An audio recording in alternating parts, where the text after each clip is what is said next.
Hey guys, welcome to the channel. Come dive deeper in some dungeons with me in the War Within expansion, and don't forget to subscribe. Hey guys, welcome back today. We are taking a look at what my DPS warrior got into this week. Let's see where he started off this week, then we will get into the key. So at the start of the week, we started with an average item level of 606. Last week we got a nice big chest piece upgrade and made it into a tier piece out of the vault, and now our rating starting this week is 778. Since we timed every key last week, so let's get into this week. So here we are. This is a +4 City of Threads. One thing I noticed with the DPS spec, it takes a lot longer to get groups. This is most likely because my low rating and gear isn't too high, unlike my Druid and my DK for this series. Needless to say, timer is out. Let's get to it. You've arrived. Our friend awaits. So we make our way around to the first pole, skipping the first two mobs because surprisingly enough, the casters in these two groups hurt quite a bit. So time to bust out the big DPS and...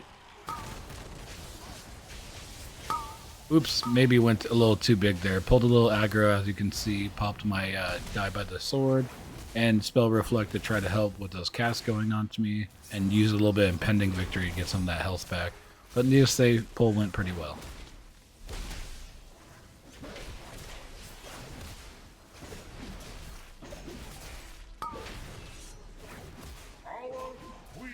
Next pull Big Beetle. Wondrous gift.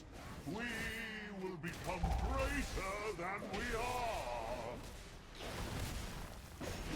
The lock started to get a little low from the AoE the Beetle does, so I popped Rally Cry to keep him alive.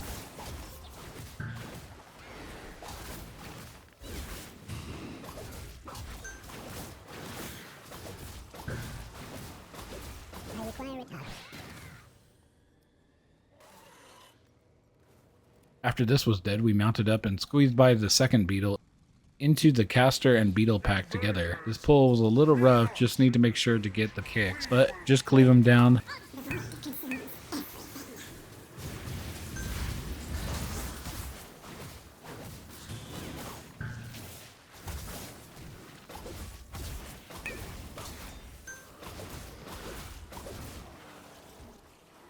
Next pull is kind of the same thing, just no extra casters. Do you not know who I am?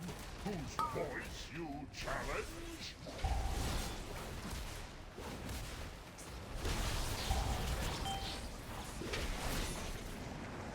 I tried to step out here to get dispelled so I didn't hit anyone with the sun, but had to charge in last second because if I didn't, Impending Victory right away, I might have died.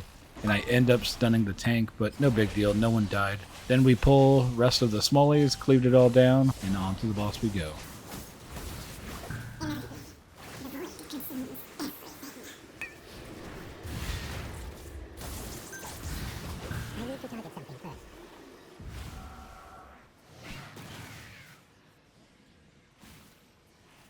Now with this boss fight, it's a cycle of 3 abilities.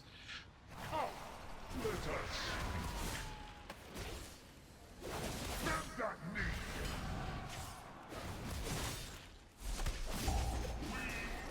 Puts on 2 dispels with a frontal.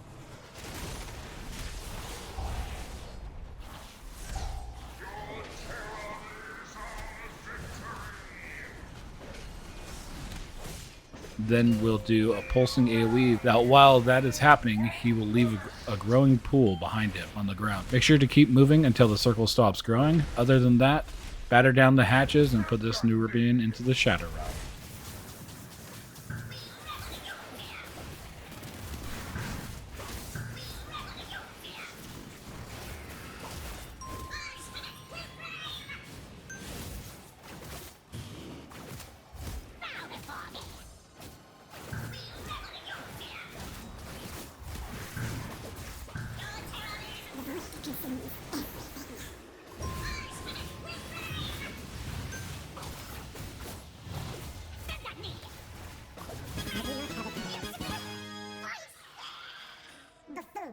Next area is kind of different from most dungeon areas because here we need to get a buff from this first mini boss, which will allow us to enter the city. While doing this, you can start the first Eye of the Queen mob. As you can see, I went to pull it for the tank,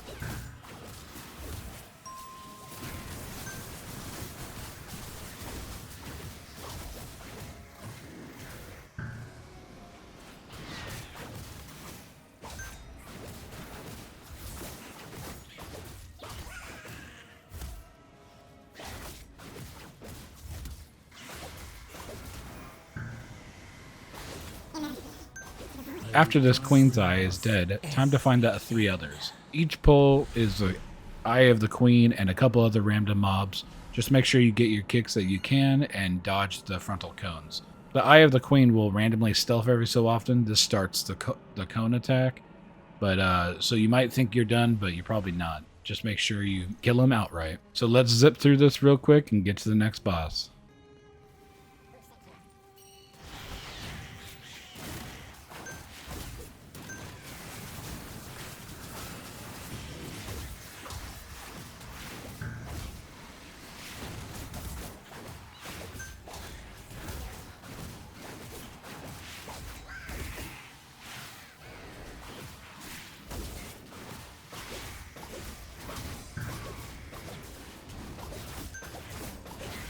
Another spy has fallen. This cannot be.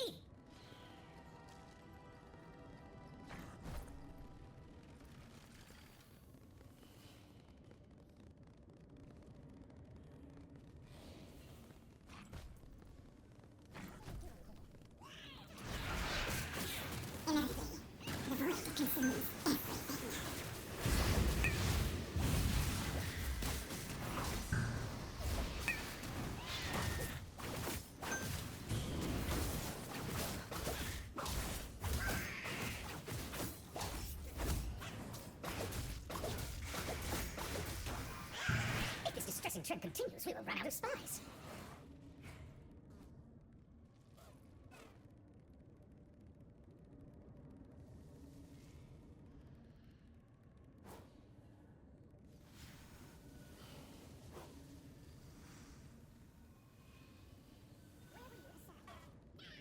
I am out by road.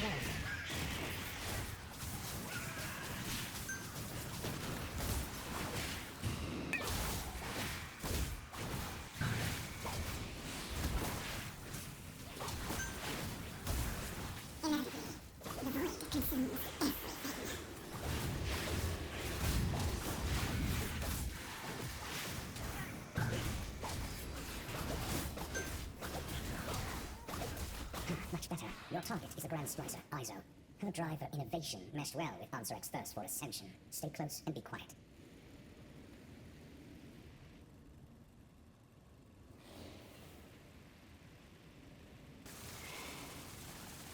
The Transformatory was once the home of our sacred evolution. Izo has made a mockery of our traditions. At the Queen's come tisk tisk tisk. Dear Nizrek, a traitor. Our Queen will be so disappointed. First, your little pets will die. Then we'll make you speak. So here we are at the next boss. This boss is really good for us because it's a 2-boss cleave. And they share health pools, so sweeping strikes will do wonders here.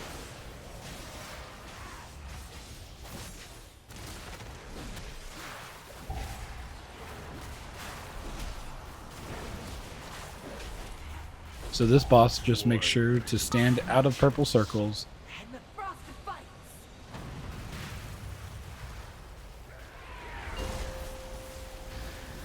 The bosses will zip around 3 times. Make sure to not get hit by this. When the bosses come together, they will buff each other's abilities.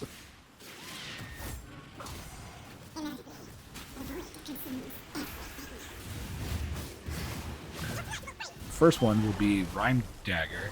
This blue circle you want to stand in so it drops off faster off the tank. Darkness consumes.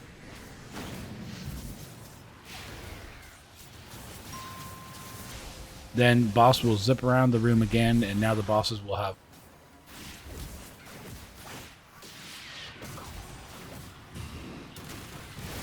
My turn. multiple frontal cones you need to dodge. Other than that, spread out if you get a blue arrow above your head and cleave these 2 assassins down. Twilight approaches.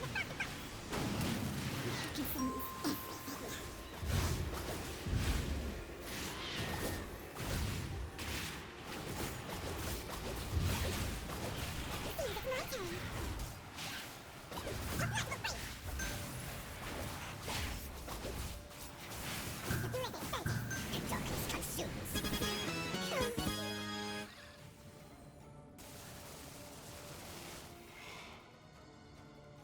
Our strands are strong. Next area, nothing too crazy here, just a caster or 2 each pack.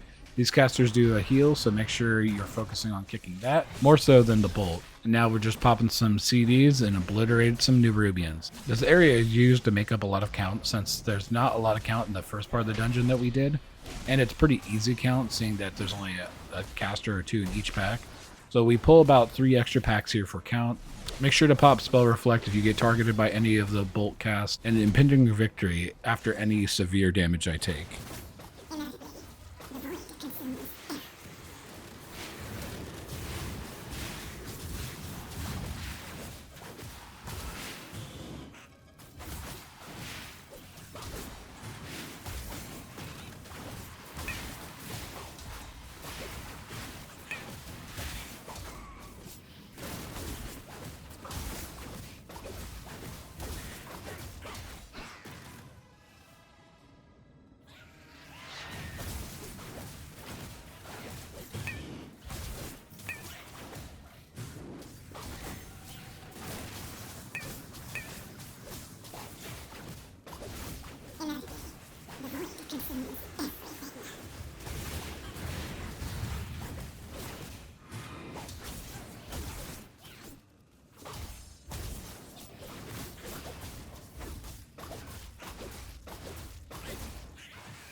When we get to the top of the stairs, we take care of this big beetle. Just make sure not to get hit by any poison circles while watching your heals and helping out healers in any way you can.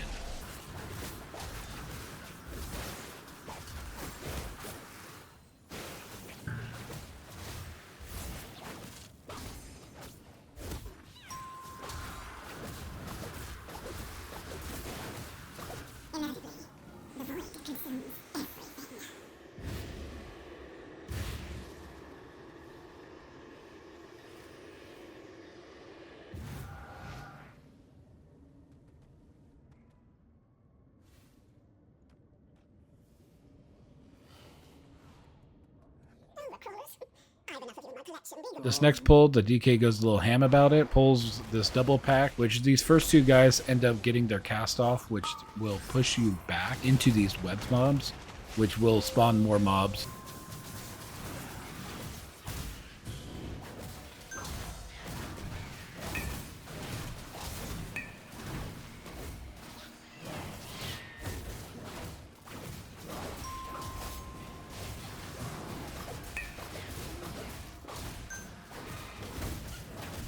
The Lock and Mage both end up going down, but with a little help from my damage, these guys get sent back to hell.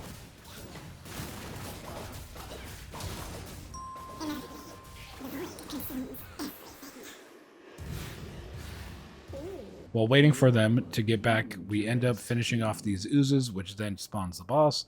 Now we wait for the rest of the team. I must get closer.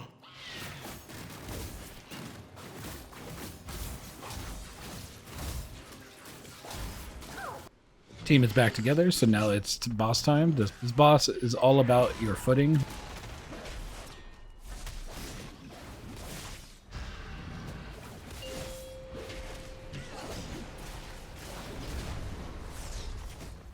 Meaning when you collect these orbs, it'll put a shield on you that needs to be healed off. While this shield is applied to you and you're getting heals to get it removed from you, you drop puddles all around. So the tank should keep moving, but needless to say,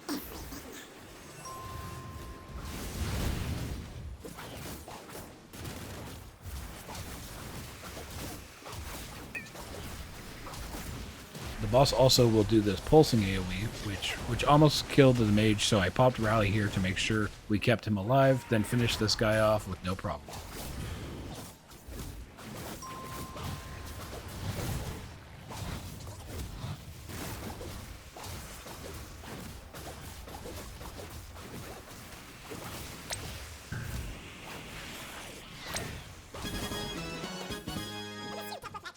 Messy, but worthwhile in the end.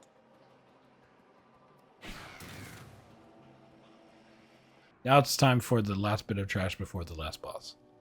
So first, another mini boss with small A's, this time in a single pull, so this went down pretty easily.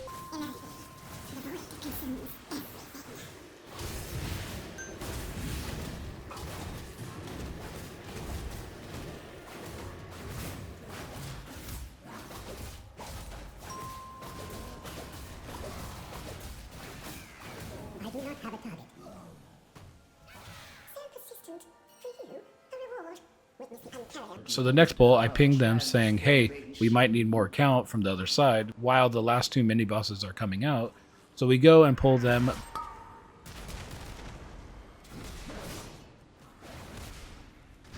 But the tank pulls the caster mini boss, and then the boss just sat there casting bolts on us. So I charged to kick him and to try to get him to move before the mini boss activated. But this didn't really work because then we got the weave ability came through.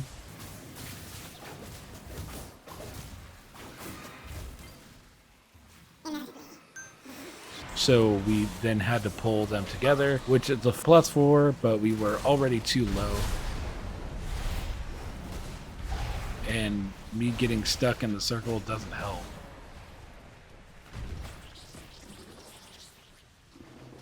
So after dying, I fly back thinking we can save this pull.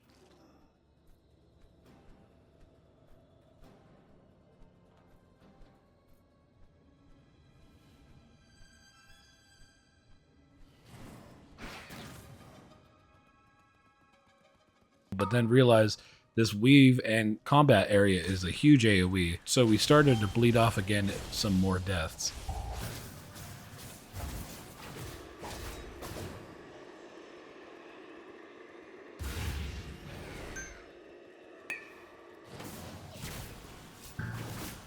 For this pull, couldn't even make it back to the mobs before dying again, so we end up fully wiping here, plus a little bit more deaths than just a full wipe.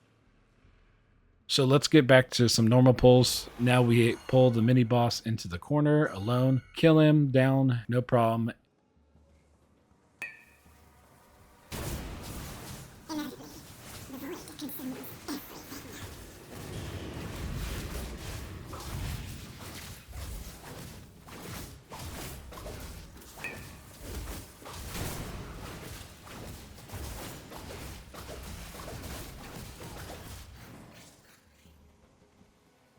And now pull the next mini boss, no issue.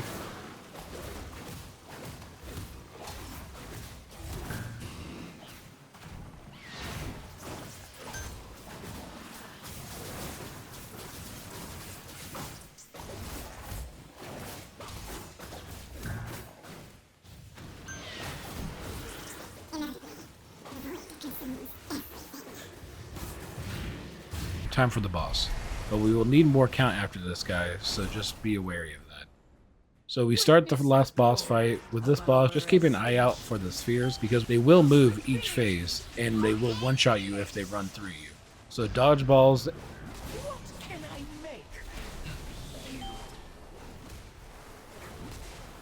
A sage is reason. I tried to save my Blade Storm here for the weave abilities, so I can get huge cleave and break mine right away.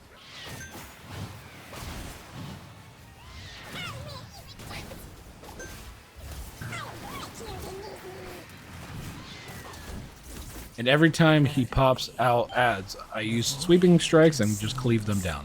So keep pumping, and this guy should go down, no further problems.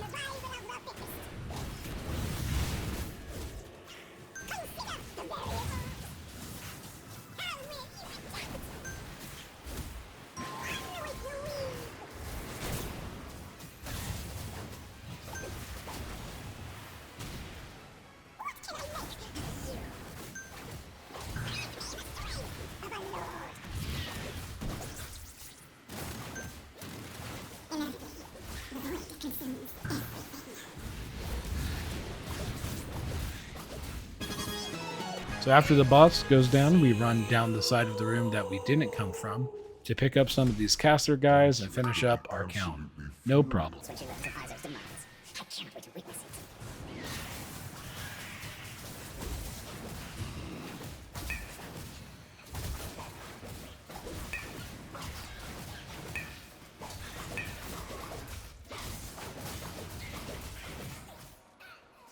I must get closer.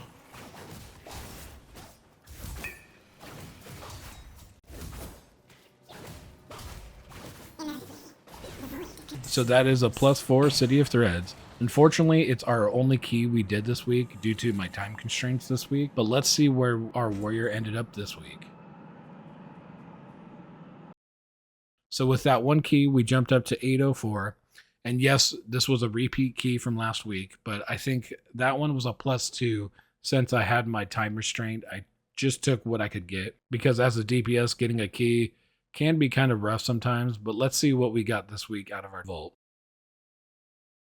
Big bucks, no whammies. Okay, we got a second weapon. So like most of the items I've gotten from my vaults, it can be upgraded higher than my crafted piece, but also this does allow me to play Fury if I want to. So I might look up, see what's performing better. I think Arms is still technically performing better, but we'll see. But that's the end of the video, guys. Hope you enjoyed. If you did, hit a big thumbs up. It helps a ton. If there's anything I can do better with this series, leave in a comment down below. Also, hope you're subscribing because if you like this content, I plan on continuing it till you all get tired of it. So let's keep it going. Thank you for watching. Have a good day. Peace.